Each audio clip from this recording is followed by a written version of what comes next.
Hello, story lovers. Welcome back to my channel, Madly in Love Part 208.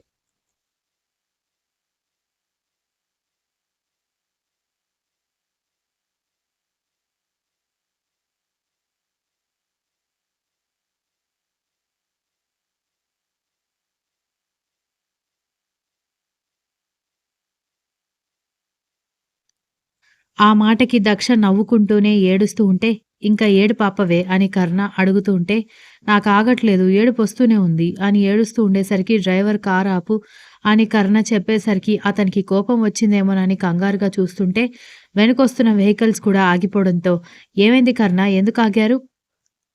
Car దిగి వీళ్ళ దగ్గరకొచ్చిన విరాజ్ అడిగారు.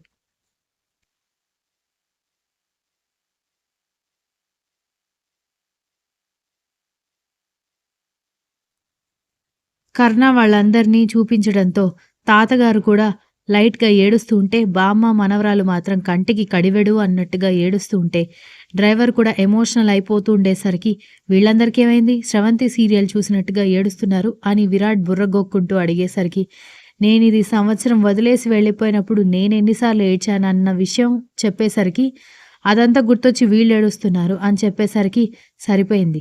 దొంగలు పడ్డ 6 నెలలకి పోలీసులొచ్చినట్టు ఎప్పుడో వాడేడిస్తే ఇప్పుడు మీరేడుస్తున్నారా? అని అడిగాడు విరాట్ వెటకారంగా.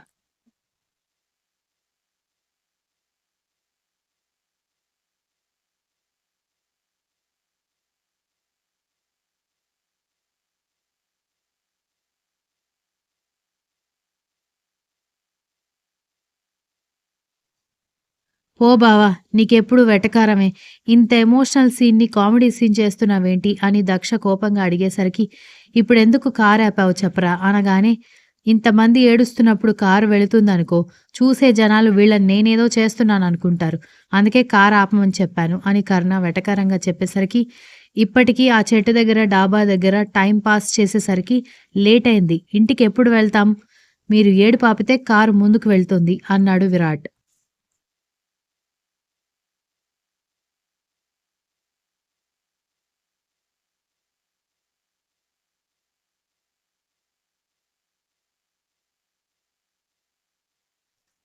నాకు మా ఆయన బాధ చూస్తుంటే ఏడుపొస్తుంది అనగానే, "ఇప్పుడు వాడు బాగానే ఉన్నాడు కదే!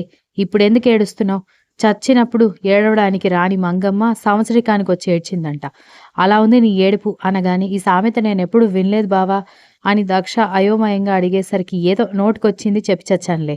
ముందు మీరు ఏడుపు ఆపండి" అని చెప్పినా ఇద్దరూ వినకపోయేసరికి ఇంతలో సౌండ్ చేసుకుంటూ ఐస్ క్రీమ్ బండి దూరంగా కనిపించేసరికి, "ఐస్ క్రీమ్ బండి ఆపరా" అనగానే వాళ్ళు ఏడుస్తుంటే, "నీకిప్పుడు ఐస్ క్రీమ్ తినాలని అనిపిస్తుందా?" అని విరాట్ అనగానే, విరాట్ డిప్ప మీద ఒకటి పీకి, "ఎదవన్నరా ఎదవ! ఐస్ క్రీమ్ కొనిస్తే సైలెంట్‌గా ఉంటారని నేనాపమంటే సంబంధం లేకుండా మాట్లాడతావేంట్రా సన్నాసి" అనగానే, "పాయింటేరా" అని అంటూ ఐస్ క్రీమ్ బండి ఆపగానే అది ఆగడం ఆలస్యం. దక్ష, బామ్మ, శాంభవి, సంగవి, వీక్ష, దీక్షిత, విరాజ్ చేతిలో ఉన్న బుడ్డది కూడా తండ్రి చేతిలో నుంచి కిందకి దిగేసి ఐస్ క్రీమ్ బండి దగ్గరికి పాక్కుంటూ వెళ్ళిపోవడంతో, "ఈ ఆడవాళ్ళకి ఐస్ క్రీమ్ పిచ్చేంట్రా బాబు! తేడా లేకుండా ఎలా పరిగెడుతున్నారో చూడు" అని కింద పాకుతున్న బుడ్డదాన్ని, నెమ్మదిగా నడుస్తూ వెళ్తున్న బామ్మని చూపించి మరి విరాట్ వాపోవడంతో విరాజ్, కర్ణ నవ్వుకున్నారు.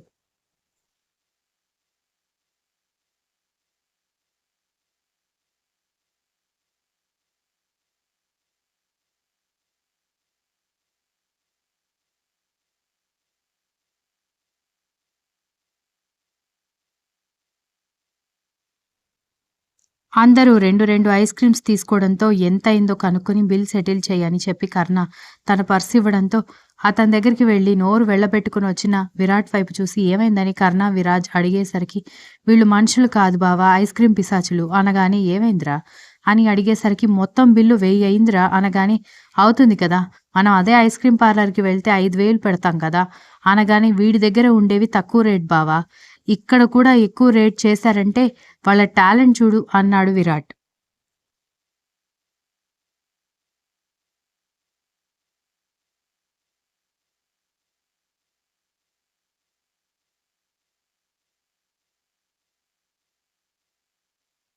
సరేలే ఏదో ఒకటి. ఏడుపు ఆపారు కదా చాలు. కానీ నువ్వేంటి బావ అని పిలుస్తున్నావు? తన్నులు తింటావా? అని కర్ణ వెటకారంగా అడిగేసరికి, అబ్బా! ఏదో ప్రాస కోసం వాడానులేరా. ఇప్పుడు నేను బావ అని పిలవగానే నీ పెళ్ళాంలాగా ఉన్న దక్ష కాస్త చెల్లెలైపోతుందా ఏంటి? అని చెప్పేసరికి, అయినా సరే నువ్వు నన్ను బావ అని పిలవకూడదు అని కర్ణ గట్టిగా చెప్పడంతో, దక్ష అంటే కర్ణకి ఎంత ఇష్టమో నీకు తెలుసు కదా విరాట్.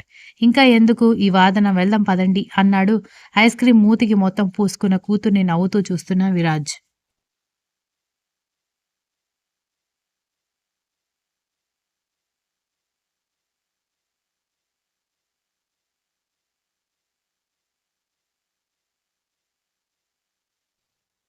దక్ష ఐస్ క్రీం తింటూ కారులో కూర్చుని తింటారా అని అడిగేసరికి, నువ్వు నన్నే అడుగుతున్నావా అని వెటకారంగా అడగడంతో, లేదు పక్క కారులో వెళ్తున్న వాళ్ళని అడుగుతున్నానని వెటకారంగా చెప్పి, తన చేతిలో ఉన్న 2 ఐస్ క్రీమ్స్ తింటూ, అమ్మమ్మ నీ దగ్గర ఉన్న ఐస్ క్రీమ్ ఫ్లేవర్ కంటే నా దగ్గర ఉన్న చాక్లెట్ ఫ్లేవర్ టేస్టీగా ఉంటుంది అనగానే, అదేం కాదు మ్యాంగో ఐస్ క్రీమ్ నాకు చాలా ఇష్టం, పాల ఐస్ క్రీమ్ ఇంకా బాగుంది అనగానే, సరే సరే దాని గురించి చిన్నపిల్లల్లాగా డిస్కషన్ చేయకుండా సైలెంట్గా తినండి అన్నాడు కర్ణ.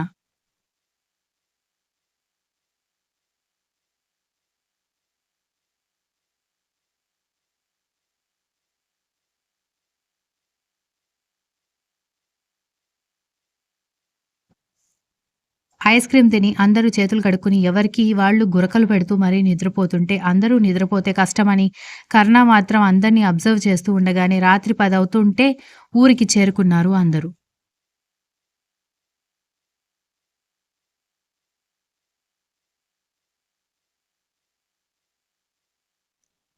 డ్రైవర్లు కార్లు ఆపేసరికి అందరూ దిగడంతో విరాట్, విరాజ్, కర్ణ ముగ్గురు సెలబ్రిటీలయ్యేసరికి అక్కడ ఆరుబయట కూర్చుని భోజనం చేస్తున్న పిల్లలందరూ వెంటనే వాళ్ళ బ్యాగుల్లో ఉన్న అట్టలు ఊడిపోయిన పుస్తకాల్లో నుంచి పేపర్లు చింపి, క్యాప్‌లు పోయిన పెన్నులు తీసుకొనొచ్చి, "అన్న ఆటోగ్రాఫ్, అన్న ఆటోగ్రాఫ్" అని బ్రతిమాలుతూ ఉంటే, వాళ్ళని చూసి నవ్వుతూ ఆటోగ్రాఫ్ ఇస్తూ ఉంటే, ఆడవాళ్ళందరూ లోపలికొచ్చేశారు అలసిపోయిన మొహాలతో.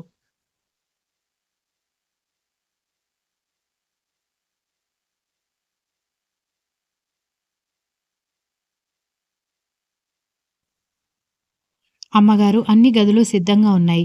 దుప్పట్లు, దిండు కవర్లతో సహా అన్నీ ఉతికి వేసేశాను. రూములు కూడా శుభ్రంగా ఉన్నాయని పాలేరు ఎదురొచ్చి చెప్పడంతో, మంచి పని చేశావంటూ లోపలికొచ్చిన అందర్నీ చూస్తూ, వీక్ష నువ్వు ఆ పైనున్న చివరి గదికి నీ మొగుడిని తీసుకొనెళ్ళు అనగానే, విరాజ్ అని పిలవడంతో, ఆటోగ్రాఫ్ ఇవ్వటం అయిపోయిన విరాజ్ రావడంతో ముగ్గురు కలిసి వాళ్ళ గదిలోకెళ్ళిపోయారు.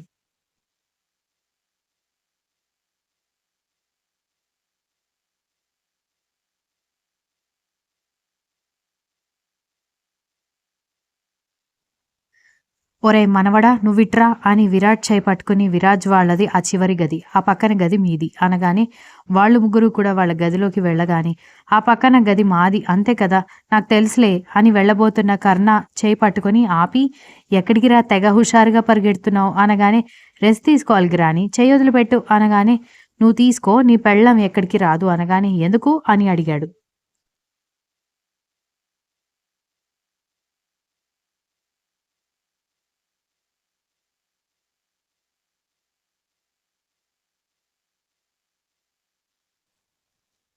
దానితో చేయించాల్సిన పనులు చాలా ఉన్నాయి. అక్కడ మీ ఇంటికి వెళ్ళకుండా డైరెక్ట్‌గా ఇక్కడికొచ్చాం కాబట్టి, అక్కడ చేయాల్సిన పనులు చాలా ఉంటాయి. పైగా ఇప్పుడే ఇద్దరూ ఒకే గదిలోకి వెళ్ళకూడదు అనగానే, అదే ఎందుకు అనగానే, ఇప్పుడవన్నీ నేను చెప్పలేను పోరా అని తిట్టడంతో, రాక్షసి అని తిట్టుకుంటూ కర్ణ గదిలోకి వెళ్ళిపోవడంతో దక్ష వైపు చూసి, నువ్వు పూజ గదిలోకి వెళ్ళి దీపం వెలిగించమ్మా అనగానే, ఉదయం ఎప్పుడో పెళ్ళైపోతే చెమటలు కారిపోతున్నాయి బామ్మ. స్నానం చేసొచ్చి వెలిగిస్తాను అంది దక్ష.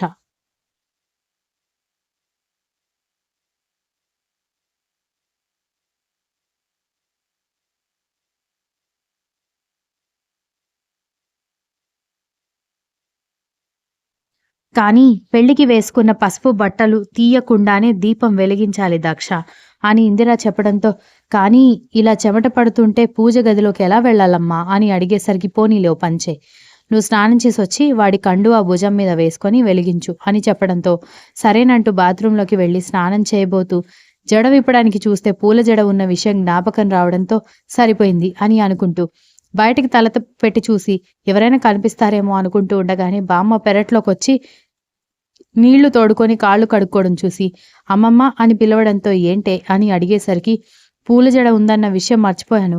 పూల జడ తీసేస్తేనే నేను స్నానం చేయగలుగుతాను కదా అనగాని, అయ్యో! ఇదొక పనుంది కదా! అక్కడే ఉండు వస్తున్నాను అంటూ కత్తెర పట్టుకొని బాత్రూంలోకొచ్చి పూల జడకి కుట్టిన దారాలు కట్ చేయడానికి పావుగంట పట్టడంతో బామ్మ, మనవరాలిద్దరూ అలసిపోవడంతో పూల జడ కట్ చేశాని. జాగ్రత్తగా స్నానం చెయ్యి అని చెప్పి బయటకొచ్చేసింది బామ్మ.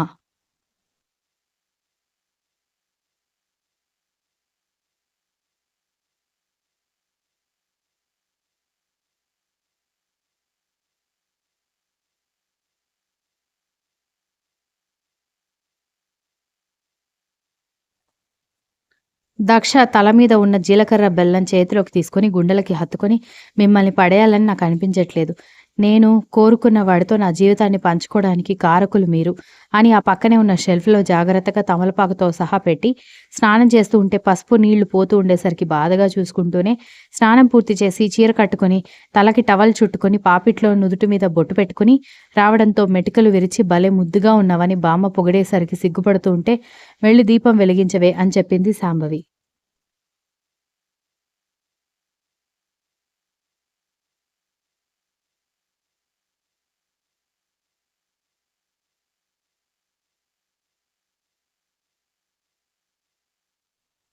నేను ఈలోపు ప్రసాదం తయారు చేస్తాను. ఇది కూడా పూజ గదిలో పెట్టు అని శాంభవి వంటగదిలోకెళ్ళేసరికి, సంగవి వంటగదిలోకి వెళ్లి మమ్మీ నువ్వు నిజంగానే మారావా అని అడగడంతో కూతురు వైపు బాధగా చూసి కన్న కూతురు కూడా కన్న తల్లిలో మార్పు గ్రహించలేనంత దుర్మార్గంగా ప్రవర్తించానా నేను అని అడగడంతో మామూలు దుర్మార్గం కాదు. నీలాగే మేము తయారయ్యామనగానే స్నేహ తయారు కాలేదు కదా అనగానే సంగవి తలదించుకోవడంతో మంచి చెడు అనేది ప్రతి మనిషిలో ఉంటాయి సంగవి.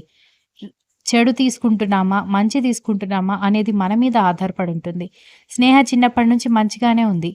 నువ్వు నాలో ఉన్న చెడుని తీసుకున్నావు. అంటే అప్పుడు తప్పు నీదవుతుందా? నాదవుతుందా? అని శాంభవి అడిగేసరికి నాదే అని చెప్పింది సంగవి.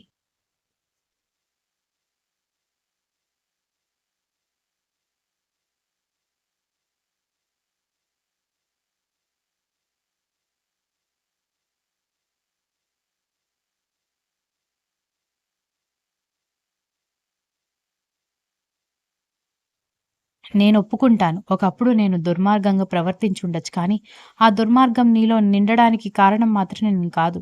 దాన్ని గ్రహించిన నీదే అనగానే, అవునమ్మా అని చెప్పడంతో, చూడు ఇక్కడ మనం వారం రోజులుంటాం. ఈలోపు నువ్వు నవీన్ మనసు మార్చి నీ కాపురాన్ని సరిదిద్దుకోవడానికి ట్రై చెయి అని చెప్పింది.